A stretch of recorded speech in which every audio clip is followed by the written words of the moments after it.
Hello guys, welcome to our YouTube channel, and today we are going to learn how to delete friends on Snapchat. So let's get started. So if you want to delete a friend from your Snapchat account, what you can do is just open up your Snapchat, and after opening up your Snapchat, in the top left corner of your screen you can find your profile.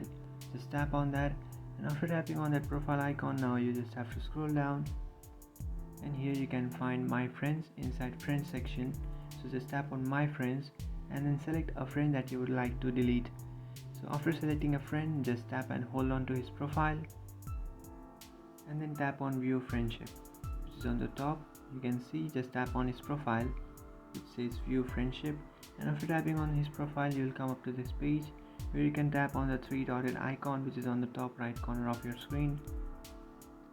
Then tap on manage friendship, which is the second option.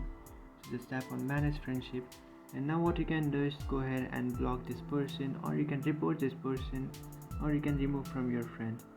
So just remove from your friend if you would like, or you can also block or report this person.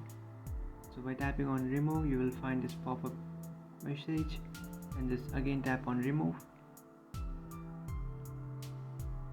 and after tapping on remove, just come back, and here after coming back you can see you have successfully removed your friend from your Snapchat. So now after removing your friend, if you go ahead and add a story or post anything on your Snapchat, the friend that you have removed will not receive your snap or your story that you have posted. So that's it guys, this is how to delete friend on Snapchat. If you find this video helpful, don't forget to like and subscribe to our channel. If you have any doubts, feel free to comment below. Thanks for watching.